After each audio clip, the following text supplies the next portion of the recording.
and this video is about organizational power. There are different levels of power that can be found in healthcare organizations.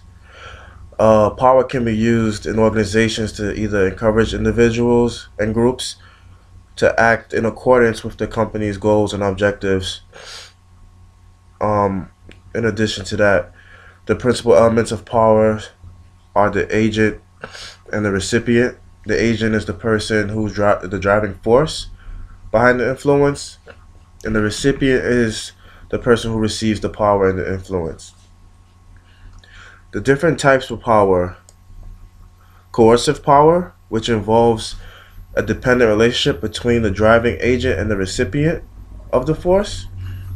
We also have legitimate power, which derives from authority and social and cultural norms. It involves loyalty and social ranking in the hierarchy of the organization itself. We have referent power, which derives from the driving agent's personal charisma and his or her effect on the recipient of the influence. We have expert power, which derives from the recipient's perception of the knowledge possessed by the driving agent and force. And we also have reward power, which provides an incentive for the person on the receiving end of the influence.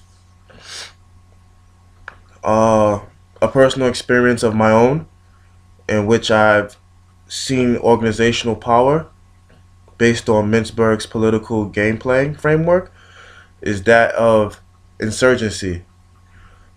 Insurgency, which is individual or groups of followers resisting authority. An example of this from my own personal experience is while I was working at a non-for-profit organization in New York City, the largest one in the city, as a matter of fact. During that time period, I witnessed our company have many successful years, and my last year there, we actually had to owe the government back some funds because of uh, basically services that were given um, that shouldn't have been given out. This led to a massive amount of payback to the government and even more questions and auditing.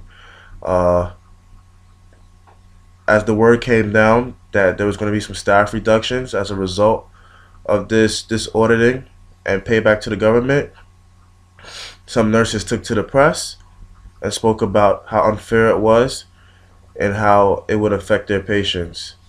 And this led to a lot of back and forth and negative press.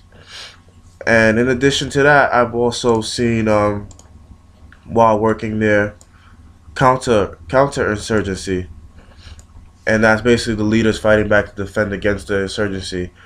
The CEO prohibited anybody working there from speaking with the press or the media, and so we had a lot of back and forth, a lot of bad press, a lot of things going on in the newspaper.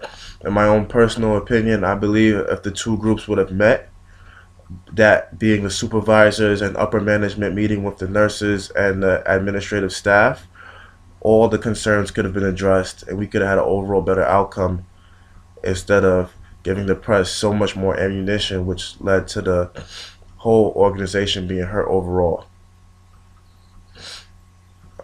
That's my own personal experience, and I'm continuing to learn in this program. Thank you. Bye.